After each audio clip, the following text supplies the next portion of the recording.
Продолжение видео, привет! Сейчас церемония Бачума, по-моему, называется. Бачума.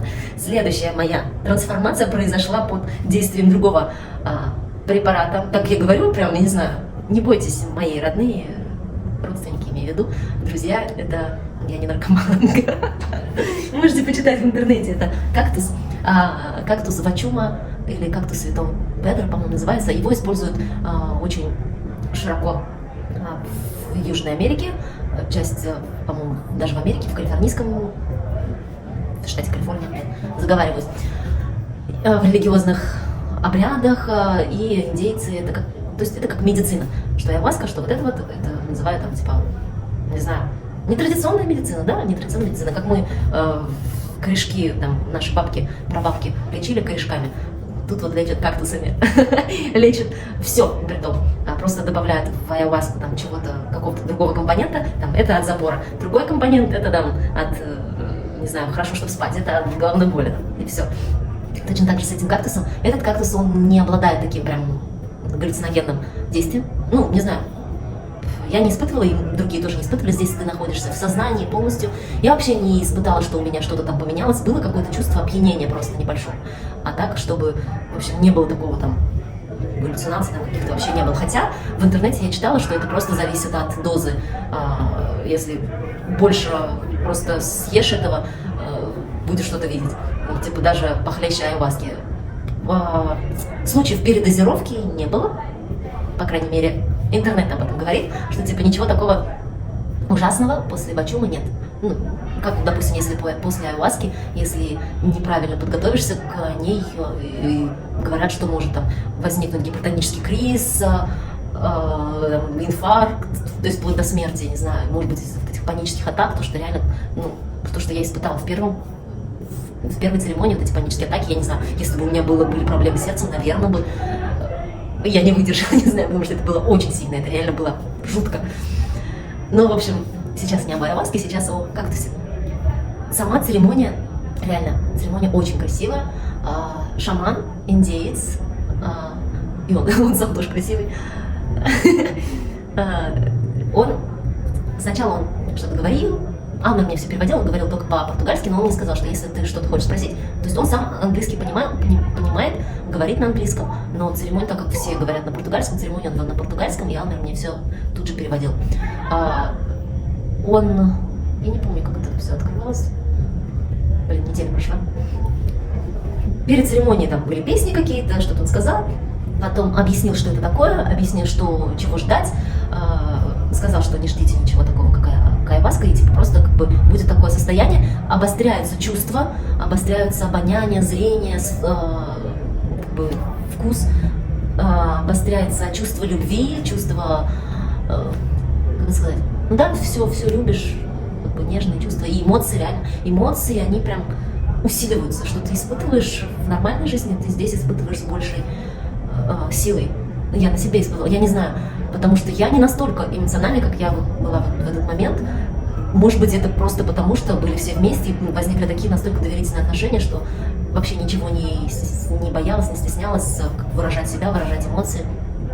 Было, то есть, я не знаю, это именно вот это вот бачума подействовало, или это просто атмосфера созданная. В общем, мы находились... Это дом, во дворе, получается, задний двор, был костер разведен, и я не знаю, что человек 15, наверное, у нас было, сидели все вокруг костра, и он принес маленькие такие рюмочки и начал туда насыпать зеленый порошочек. Зеленый порошочек как раз это сушеный кактус, и реально в этой рюмочке было прям вот такая, не знаю, 50-граммовая рюмочка, и там почти полная вот этого зеленого порошка. Он сказал, что типа этот вкус очень мерзкий, и типа поэтому мы пьем это с апельсиновым соком. Принес такие 5-литровые банки с апельсиновым соком, как бы нужно вот этот вот зеленый порошочек в себя и забивать все апельсиновым соком. Такой, на самом деле, на вкус противный этот порошочек, и на зубах скрипел. Вот. Теперь, собственно, о самой церемонии. Церемония это красиво тем, что индейцы, не знаю, они, наверное, у них это так принято, все это связывать все это как легенду рассказывать, реально, как-то все с песнями, это все перетекало. В общем, сначала он как бы сказал, что типа мы открываем там портал один, закрываем другой. И, в общем, он начал петь и сказал, что типа вот этой песней я открываю портал ветра, бога, не бога ветра, просто типа портал ветра, да, портал воздуха, и у него было такое длинное перо, красивое, и он, в общем, нужно было передавать это перо следующему участнику, и когда у тебя это перо, ты должна эмоциями своими делиться, чувствами, благодарить. Ну, здесь, например, когда ветер, открыли, благодарили ветер, за что, говорим, за что мы ему благодарны, и рассказываем свои чувства. Нельзя говорить плохие слова, нужно говорить только хорошим, типа, чтобы не обидеть богов ветра и так далее, чтобы не привлечь плохую негативную энергию к себе. И вот этой вот церемонии нужно говорить о хорошем, о светлом, и либо петь песню, либо говорить историю. То есть рассказать историю, можно о себе историю, можно историю там какую-то поучительную, там, притчу какую-то рассказать, в общем, что-то такое, что связано с конкретным богом. Я так говорю богом, он, по-моему, называл это как-то по-другому, не знаю. Здесь мы благодарили ветер. Девушка была, которая помогала, да, на каждой церемонии обязательно всегда присутствуют те, которые помогают шаману.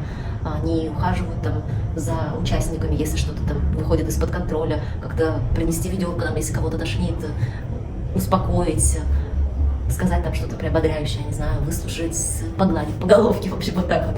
И, в общем, девушка была. Я сначала думала, что они пара, потом спросила в конце у Алмера, типа, пара или нет, он сказал, нет, просто как-то они называют the guard, типа, переводится как охранник, но это типа помощник в церемонии, в ведении церемонии. И, в общем, девушка, у нее такой классный голос был, она в основном пела, она благодарила, и мне все время поражает, насколько бразильцы красиво говорят, они умеют так реально, вроде бы человек там какой-то там простой рабочий, нигде не обучался там в институтах, но так настолько это красиво говорит, заливает это все прям вау, думаешь, поэт, каждый там поэт. И вот девушка пела песню, потом Алмер рассказывал историю, и дошла до меня очередь. И я не знаю, почему я спела песню королевну, как бы ветер мне напомнил о моей сестренке младшей, и я помню ее. Это не ее любимая песня, но у меня почему-то она ассоциируется с этой песней «Королевна мельницы». И я спела эту песню, как бы всегда стеснялась петь на аудиторию, а тут спела песню. И я пела песню и плакала. Вот я говорю же о том, что эмоции, чувства прям, которые тебя переполняют. И у меня, видимо, после предыдущего дня, после ayahuasca, я все еще до сих пор не отошла от вот этой вот тоски, вот этой вот грусти. И вот это состояние у меня было, и оно как бы перетекло в этот день. И я начала именно свою очередь с этим пером, я начала с рыдающих возгласов, в общем. Поплакала, спела песню и передала письмо, говорю, вот это перо другому человеку. И каждый рассказывал свою историю, каждый делился чем-то. И понимаешь, что когда вот это перо идет по кругу, ты понимаешь, что ты хочешь что-то сказать, как бы ты себе там придумываешь, о чем ты будешь говорить, но когда доходит до тебя эта очередь, ты такая все забываешь. Но потом, когда вот это перо там передается другому, и этот человек рассказывает свою историю, и до тебя доходит, что а тебе и не нужно было говорить об этом, тут другой человек за тебя все сказал, твоими же словами, которые ты хотел сказать, или рассказывал историю. Там была женщина 61 года, и она рассказывала свою историю. Блин, эта история была один в один, как моя, я не знаю, ну, не один в один, но именно эти переживания она рассказывала. Да, вот мы когда портал ветра вот этого закрыли, мы открыли портал, я говорю, как он говорит, не удивляйтесь там моим, закрыл портал, понимаю, что для многих как бы удивительно слушать от меня такой открыл портал, закрыл портал. И меня самой немножко удивительно говорить об этих вещах. В общем, портал огня — это энергия отца, типа прадедов, дедов и отцов. Именно мужская энергия. И когда мы говорили об отце, я, естественно, говорила о своем отце, и то, что истории, какие мне приходили в голову, я говорила об этом. И вот эта женщина 61 года, она, когда я, в общем, начала про отца говорить, первое, что пришло мне в голову, я просто начала его благодарить за то, что, типа, спасибо, что показал мне, научил меня типа, прости, что я поняла поздно. Типа, слишком поздно, и я сейчас бы хотела тебя, типа, обнять, там, сказать слова любви, но не могу. И индеец вот этот, имам, он дал мне порошочек, когда, типа, не знаю, это сушеное что-то, и сказал, чтобы я бросила в огонь, и сказала слова ему, как бы, и бросила в огонь, типа, то, что у меня на душе. И реально, когда вот это вот все делаешь, вот эти вот процедуры, когда говоришь об этом, обо всем, ты себя лечишь, ты как-то отпускаешь вот эти чувства, которые тебя гложат, которые тебя реально не дают тебе спокойно жить, не дают тебе испытывать счастье. Вот это чувство вины, это реально, это же одно из самых таких тяжелых чувств, которые заставляют тебя страдать, которые заставляют тебя, не знаю, думать, что ты что-то не сделаешь, заставляют тебя жалеть о чем-то, заставляют тебя постоянно возвращаться в прошлое. Но вот, живя в прошлом, ты же не можешь наслаждаться своей жизнью, не можешь наслаждаться сегодняшним днем, потому что тебя все время как-то тянет назад. И я понимаю, насколько это важно отпустить эти чувства. И для меня вот эти церемонии, они реально очень значат много. Для меня они внесли огромный вклад вообще в мою трансформацию. И снова я опять ушла от этой вот женщины 61 года. В общем, дошла очередь до этой женщины, и она начала рассказывать свою историю, типа того, что она начала свою историю с того, что поблагодарила меня, типа того, что ты такая молодая и говоришь, что ты любишь отца, что ты... я еще сказала, типа того, что если отцу слова, типа того, что если тебе нужно мое прощение, я не знаю, нужно ли оно тебе, но я хочу сказать тебе, что я прощаю тебя. И это для меня, наверное, из той церемонии айваски, вот это видение о том, что я его винила в том, что он причина того, что мы все в разных уголках России, и что мы, в общем, я простила его в этот момент, когда женщина меня поблагодарила за то, что, типа, я только сейчас понимаю, что мне нужно простить отца. Типа, ты смогла простить отца, а мне сейчас 61 год, отца уже нет, но я до сих пор, до сегодняшнего дня его винила, его не любила, ненавидела, типа, и я понимаю, что я сейчас его прощаю, и мне это нужно, и как бы я хочу сказать, там, типа, прости, там, и так далее. И вот она начала рассказывать свою историю, что, типа того, что отец пил, и нет, она не потеряла маму. Единственное, в чем наша история отличается, то, что мама у нее была жива за 5 лет до того, как она приехала на эту церемонию, и она сказала, что, типа, благодарна тому, что она успела побыть с мамой вот эти 5 лет, потому что до этого она жила в Америке, и за 5 лет до ее смерти она попросила, типа, она долго молилась, и она попросила вернуться, попросила, типа, того, что время, мне достаточно, типа, 5 лет, чтобы побыть с матерью, дай мне хотя бы 5 лет. И она вернулась, и мама прожила ровно 5 лет, и она сказала, типа, я больше никогда не буду просить, потому что я не знаю, как просить, и, типа, может быть, если бы я не просила этих 5 лет, может быть, мне дали бы больше, типа, того, что вот она так сказала. Интересно такое, конечно, замечание. В общем, когда она рассказала свою историю, мне так захотелось ее обнять. Я такая подхожу, типа, можно я вас обниму? Она такая, да, типа. И она мне начала там говорить, типа, мой ангел. И я, типа, ты когда рассказывала свою историю, я поняла, насколько мы похожи, насколько мы одинаковы. Мы вроде бы, говорит, разных поколений. Мы родились в разных уголках нашей планеты, но настолько мы с тобой, типа, одинаковые. И, типа, настолько наши судьбы схожи. Для меня я почувствовала то же самое. Вроде бы отличается, но я почувствовала с ней какую-то связь. И интересно так. Следующий, в общем, опять же, про этот портал. Все там говорили слова какие-то отцу. Многие отца потеряли из тех, кто был там. Кто-то рассказывал о том, типа, как один мужчина, да, в конце сказал, типа, я себя сейчас даже как-то неловко чувствую, потому что у меня отец есть, и, типа, мы с ним настолько дружны, настолько, типа, прям близкие друзья, настолько у нас теплые с ним отношения. И он рассказал о том, что у них, по-моему, в семье было 8 детей, и отец работал очень, как это сказать, по-английски, знаю, по-русски, типа, работал не покладая рук, чтобы прокормить всех. И он всю жизнь мечтал быть учителем, но так как денег не было, чтобы учиться, он свою мечту не осуществил. Но он обучил вот этого как раз ребенка, своего сына. И сейчас сын вместе с отцом, как бы он решил ему подарить вот это вот как бы его мечту, и они вдвоем начали учиться в институте, они вдвоем едут на лекции, слушают как бы семинары, и прям, не знаю, это круто.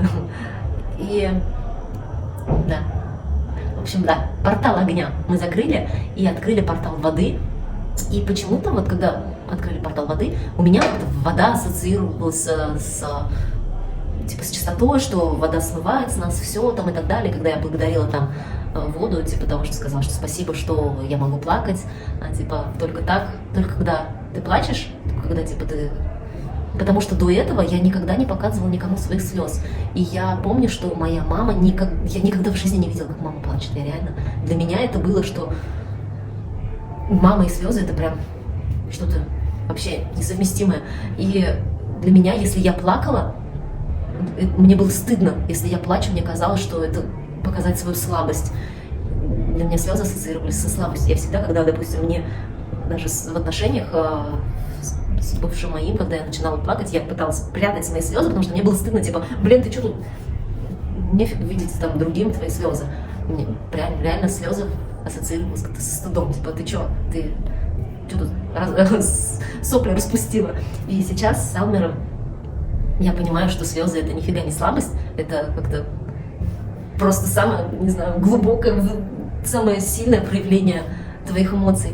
И я рассказала, да, про эту историю по поводу, не видела то, что мама плачет, и типа сейчас я могу плакать и не испытывать чувство стыда за то, что я плачу. Я понимаю, что это не слабость.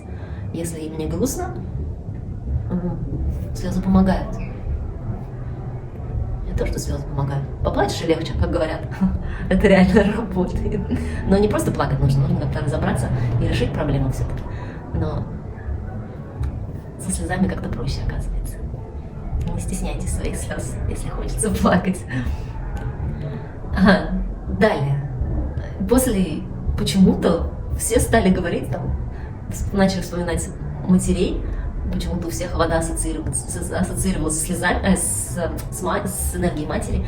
Но и когда вот все начали там про мать говорить, я такая, типа я же свое перо уже передала, и я не могу сказать про маму ничего, как так, я хочу больше сказать. И тут типа я Анну там, пожалуйста, там, переведи, что я хочу взять слово. И типа потому что и мама такой, шаман, я такая говорю, типа я хочу сказать, я думала, что мама — это земля. И он такой говорит, да-да-да, я согласен с тобой, типа мама — это земля, типа. Так что, если ты хочешь сказать про маму, у тебя будет такая возможность. Я такая, спасибо. Вот, когда закрыли портал воды, нет, до этого я расскажу. Вот этот мужчина, который рассказывал про историю, как он с отцом учится в институте, он рассказал историю о том, как ему, типа, он говорит, я, говорит, реально хочу поблагодарить воду. И он рассказал историю, как он серфил с друзьями, и было темно, резко стемнело, но были очень сильные волны, и все друзья его, как бы, у них получилось выплыть, а у него не получилось, он остался где-то там посреди океана, на этой доске, и его никто не видел, и он ничего не видел, и он начал просто молиться, типа того, что просить волны. Кстати, он поблагодарил воду, а я бы поблагодарила ветер, наверное, здесь, в этой ситуации. Ну, типа того, что поднялись волны, и его просто волнами вынесло на берег, и вот так вот он спасся. Он, типа, считает, что он родился заново, и он благодарил воду за это. А другой человек, другой мужчина, он, наоборот, как бы, когда пришла очередь ему, он такой говорит, типа того, что я энергию воды, типа, он показал ожог у себя на руке, огромный такой прям ожог был, и он сказал, меня, типа, вода, как сказать, типа, покалечила. Он живет в машине, кстати, такая история, да, он путешествует на своей машине, и у него жизнь прям вот с этой машиной связана очень сильно, и он что-то там ковырялся в машине, и его ошпарило водой, и он так-то, я говорю, ничего не буду говорить, потому что я просто передал перо. Вот. Дальше, да, мы портал воды закрыли и открыли портал Я так рассказываю подробно. Ну, просто это реально, я хочу передать вот это все, как это все было, мне так вот это интересно так поделиться с вами, поэтому я как-то, не знаю, на скорость там быстро поставите как-то, и все нормально будет. В общем, открыли мы портал Земли и начали благодарить Землю, да, за то, что там дает еду там и так далее. И каждый начал истории свои вспоминать про мать, про землю, про как не хватало еды там кому-то. В общем, получается, Имал, следующая девушка, потом Анна рассказывает историю, и следующая я. Вот так вот по очереди, это против часовой стрелки шли. И у меня вспомнилась история по поводу... я помню свое детство, когда мама уже умерла, и я помню, как я пыталась приготовить обед или ужин, я не знаю. В общем, у меня было только 2 яйца, по-моему, или 3. В общем, было очень мало яиц, и мне нужно было накормить брата, сестренку и себя, как приготовить еду для нас. И яиц было очень мало, но я сделала омлет, и я переборщила с солью. Я ее реально насыпала столько много, и это было просто отвратительно. И мне было так стыдно, что я испортила последнее, что у нас было, последнее, что мы могли, типа, насытиться. И я хотела исправить как-то ситуацию, я нашла черствый хлеб, не знаю где, лепешка старая, вот лепешка, мы делали лепешки, жарили на сковороде, и вот, видимо, этот кусочек кто-то не увидел, я не знаю, но, в общем, я в шкафу нашла вот этот черствый, реально деревянный хлеб, и я покрошила в этот омлет, чтобы хоть как-то вот перебить этот вкус соли. Но это не спасло ситуацию, это было по-прежнему отвратительно. Ну как бы что делать, кушать хочется. Я поставила на стол, и я помню, как Руслан и Рая ели и говорили, как это вкусно.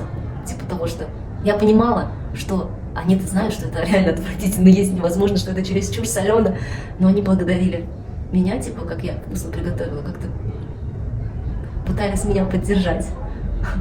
И реально, Рая, Руслан, спасибо вам за это. В другом случае у меня было бы еще одно чувство вины за то, что я испортила последнее, что у нас было. И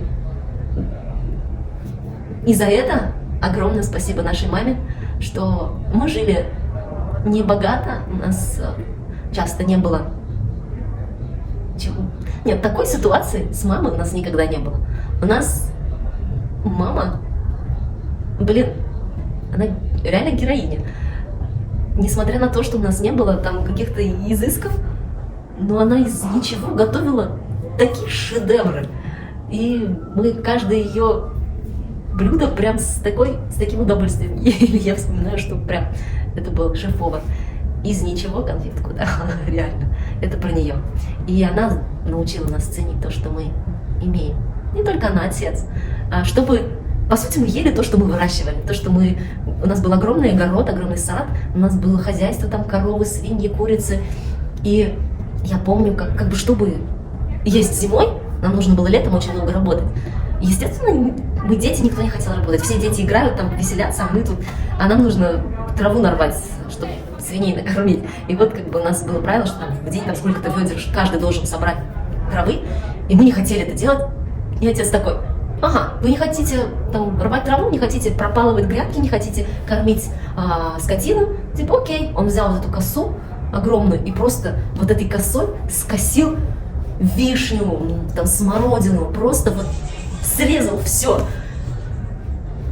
И, блин, для нас это был такой шок, типа, ты что творишь, типа, ты что? Но мы сразу же начали рвать эту траву, и, блин, это такой урок нам преподал отец, что, блин, нужно ценить то, что мы имеем. И реально, я благодарила не только родителей, но благодарила землю, да, за то, что она дает нам еду.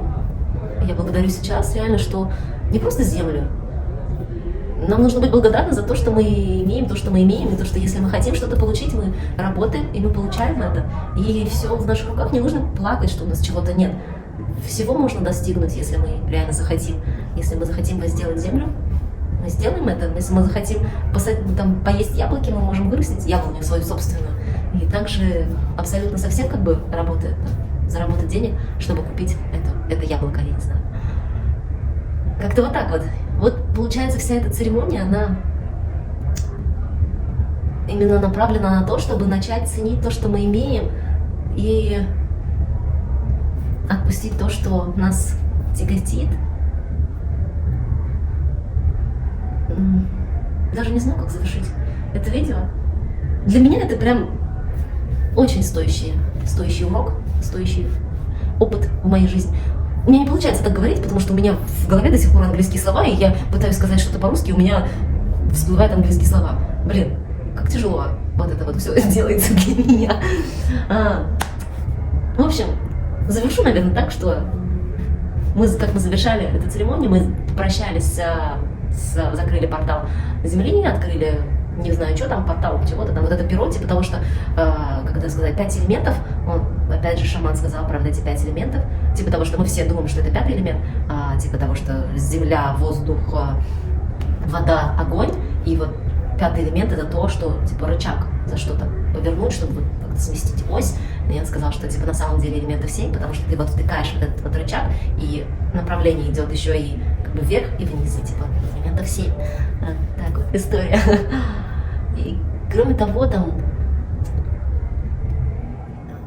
было очень много людей с абсолютно разных профессий, с разных уголков Бразилии, с разными судьбами. Но в этот день мы все были настолько близки и настолько чувства эти доверительные были друг другу. И каждый, когда рассказывал свою историю, каждый понимал для себя что-то. Каждый брал частичку от кого-то, каждый умозаключение одного и применял этот опыт на себя. И это помогало разобраться в своих проблемах. Как бы для меня это было так, для меня это работало так. После этой церемонии у меня многое тоже по полочкам разложилось, и я после этой церемонии именно, наверное, отпустила все-таки чувство вины. Я надеюсь, я отпустила чувство вины, что я не была с отцом. Потому что реально у меня, то, что я позволила ему... У меня было такое состояние на Ayahuasca, что я позволила ему умирать одному, позволила ему жить как бы в одиночестве. И когда он умирал, он был один, его дети не были с ним. И меня это чувство вины долгое время не отпускало. И только вот сейчас, здесь, находясь на Флорианополисе, все его называют Magic Island, он реально для меня Magic Island, реально в моей судьбе, как сказать, в моей жизни очень много что, в моем сознании очень много что поменялось именно после этих церемоний, после встречи с Алмером. И я благодарна ему за то, что, кстати, да, мы познакомились на другом Magic Island, про Бали тоже говорят, что он там магический остров какой-то. Мы познакомились на этом острове, и он привез меня на другой магический остров для того, чтобы осознать все это, для того, чтобы проработать свое прошлое, проработать свое прошлое и перешагнуть в новый этап и идти вперед, быть счастливой. Я думаю, что родители хотели бы видеть меня счастливой, а не плачущей и страдающей за прошлое. И к чему это все? В общем, индейцы и вообще здесь все, они как-то жизнь всю связывают с спиритическим чем-то, что мы приходим в эту жизнь, чтобы исправить ошибки прошлого. И типа того, что мы сюда приходим учиться чему-то новому. Как бы моя душа как будто бы пришла, чтобы чему-то научиться. И после как бы смерти эта душа понимает, что типа, вот здесь вот я не додумала, и она приходит в новую жизнь, чтобы исправить вот эту ошибку, чтобы попробовать типа пережить это. Я пока в это как-то так вот не верю. Я все сейчас объясняю именно то, что у нас мозг знает, что нам нужно, но мы своими мыслями, то, что у нас этот гул постоянно происходит, мы часто очень не можем погрузиться глубоко и поговорить с собой, осознать то, что нам мешает, и проработать именно то, что нам мешает. И вот эти вот психоделики, вот эти алкалоиды, они помогают нам выключить ненужное и сконцентрировать свое внимание на том, что нам нужно, и проработать это для того, чтобы жить дальше. Для меня это так работает. Я не знаю, для кого как.